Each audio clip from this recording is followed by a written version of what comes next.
Bismillahirrahmanirrahim. Merdeka!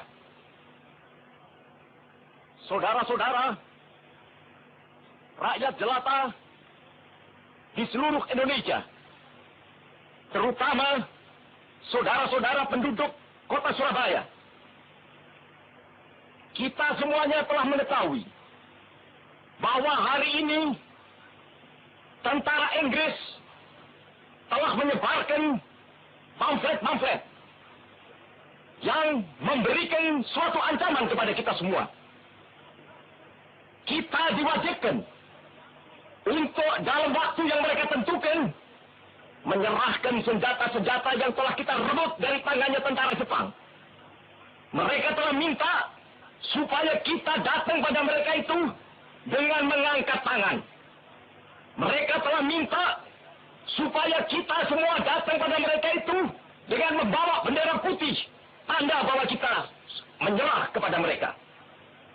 Saudara-saudara, di dalam pertempuran-pertempuran yang lampau, kita sekalian telah menunjukkan bahwa rakyat Indonesia di Surabaya, pemuda-pemuda yang berasal dari Maluku, pemuda-pemuda yang berasal dari Sulawesi, pemuda-pemuda yang berasal dari Pulau Bali, pemuda-pemuda yang berasal dari Kalimantan, pemuda-pemuda dari seluruh Sumatera, pemuda Aceh, pemuda Tapanuli, dan seluruh pemuda Indonesia yang ada di Surabaya ini, di dalam pasukan-pasukan mereka masing-masing, dengan pasukan-pasukan rakyat yang dibentuk di kampung-kampung, telah menunjukkan satu pertahanan yang tidak bisa dijebol, telah menunjukkan satu kekuatan, sehingga mereka itu terjepit di mana-mana.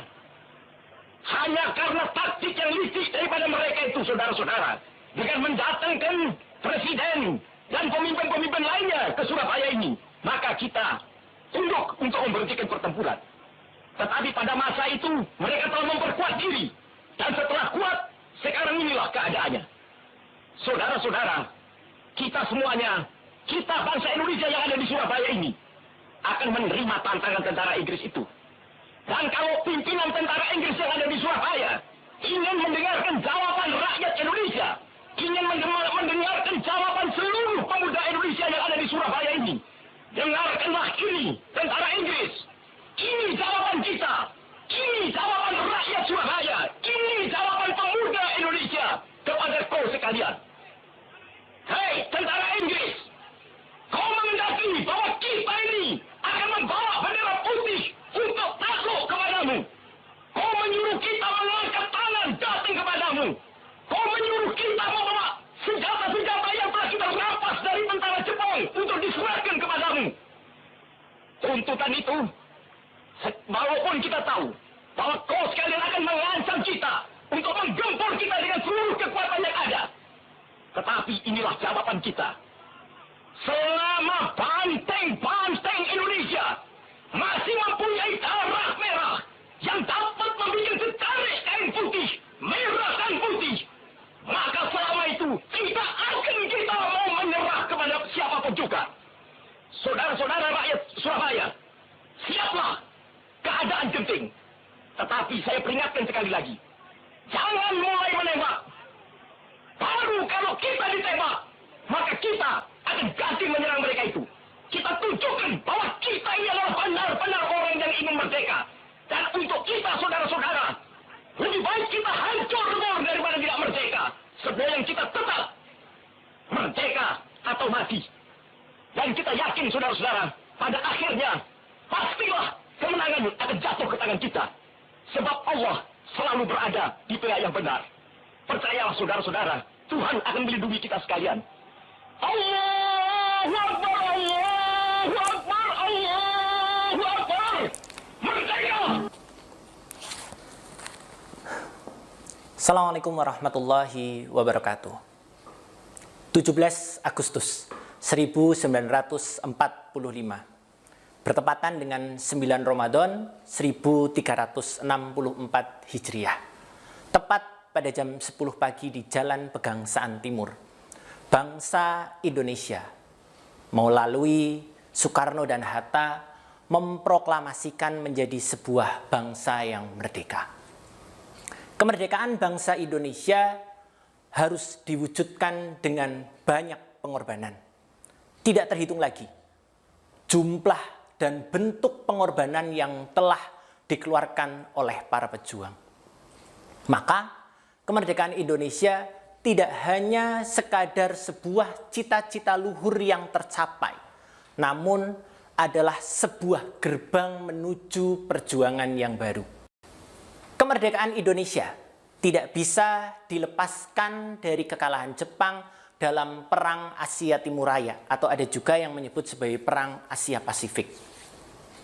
Kekalahan Jepang ini diawali dengan dibomnya dua kota besar di Jepang waktu itu, yaitu Hiroshima pada 6 Agustus 1945, kemudian disusul kota Nagasaki pada tanggal 9 Agustus di tahun yang sama. Dibomnya dua kota besar di Jepang ini menyebabkan Jepang bertekuk lutut kepada sekutu dan menyatakan menyerah. Kekalahan Jepang oleh pihak sekutu menyebabkan sekutu merasa berhak atas daerah-daerah yang sedang dijajah oleh Jepang. Salah satunya adalah Indonesia. Keyakinan ini membuat sekutu datang ke Indonesia tepat pada 29 September 1945. Pasukan sekutu mendarat di Pelabuhan Tanjung Priok, Jakarta menggunakan kapal penjelajah Chamberlain. Pasukan sekutu ini terdiri dari 3 divisi angkatan perang yang diberi nama Southeast Asia Command atau SEAC. Angkatan perang ini memiliki divisi tersendiri yang disebut sebagai Allied Force Netherlands East Indies atau AFNI. Pasukan ini di bawah pimpinan Letnan Jenderal Sir Philip Christensen. Yang jadi masalah apa? Yang jadi masalah adalah di dalam pasukan sekutu ini menyusup pasukan kerajaan Belanda yang bernama Netherlands Indies Civil Administration atau NICA. Kedatangan NICA ini kemudian disusul oleh datangnya Letnan Jenderal Van Mook pada 5 Oktober 1945 bertepatan dengan hari dibentuknya Tentara Keamanan Rakyat atau TKR. Kedatangan pasukan sekutu dan NICA ke Jakarta khususnya dan ke beberapa daerah di Pulau Jawa tentu memancing amarah para pejuang yang ada di tanah air. Tepat pada Senin 22 Oktober 1945 bertepatan dengan 15 Zulqaidah 1364 Hijriah, para ulama dan para santri menyerukan resolusi jihad sebagai bentuk penolakan dan perlawanan kepada pihak sekutu dan NICA. 22 Oktober inilah yang sampai detik ini masih kita ingat sebagai Hari Santri Nasional. Kemudian pada 25 Oktober 1945 pasukan sekutu dan NICA mendaratkan 6.000 serdadu di Surabaya. Mereka mengatakan tujuan pendaratan ini adalah untuk melucuti persenjataan pasukan Jepang yang masih ada di Surabaya. Otomatis para pejuang yang ada di Surabaya tidak serta-merta mempercayai apa yang dikatakan oleh sekutu dan NICA. Dan benar saja, mereka berbohong. Para sekutu dan pasukan NICA tidak hanya sekadar melucuti persenjataan tentara Jepang. Mereka juga membebaskan tahanan pasukan Belanda yang ditangkap oleh para pejuang tanah air. Bahkan mereka menduduki pos-pos strategis yang ada di Surabaya. Tentu hal ini memancing kemarahan para pejuang yang ada di Surabaya. Sehingga kemudian diserukan perlawanan terhadap pasukan sekutu dan NICA. Semangat perlawanan para pejuang yang ada di Surabaya semakin berkobar luar biasa karena dibakar oleh orasi Bung Tomo melalui radio pemberontakan rakyat Indonesia. Akhirnya, tepat pada Rabu 31 Oktober 1945 bertempatan dengan 24 Zulqaidah 1364 berkat kegigihan perlawanan bangsa Indonesia yang ada di Surabaya, Brigadir Jenderal Malabi terbunuh. Terbunuhnya Brigadir Jenderal Malabi di Surabaya tentu membuat pasukan sekutu marah. Mereka pada Perang Dunia I dan Perang Dunia II tidak pernah kehilangan pimpinan tertinggi mereka. Justru di peperangan di Surabaya, mereka harus kehilangan salah satu pimpinan mereka, yaitu Brigjen Malabi, oleh Tentara Keamanan Rakyat yang baru dibentuk 5 Oktober 1945. Kemarahan sekutu ini menyebabkan pihak sekutu melalui R.C. Massenburg yang waktu itu menjabat kepala Divisi Angkatan Darat pihak sekutu mengultimatum para pejuang yang ada di Surabaya. Pihak sekutu mengatakan bahwa para pejuang yang ada di Surabaya harus menyerahkan semua senjata mereka dan menyatakan menyerah kepada pihak sekutu paling lambat jam 6 pagi pada 10 November 1945. Ultimatum pihak sekutu dianggap sebagai penghinaan kepada perjuangan bangsa Indonesia, khususnya yang ada di Surabaya. Maka ultimatum ini dijawab dengan orasi yang sangat luar biasa oleh Bung Tomo yang diakhiri dengan pekikan takbir. Sebuah orasi yang membangun, membakar semangat para pejuang. Sehingga mereka bisa berjuang dengan sangat luar biasa. Padahal pasukan sekutu mengerahkan tidak kurang dari 15.000 tentara untuk memporak-porandakan Surabaya.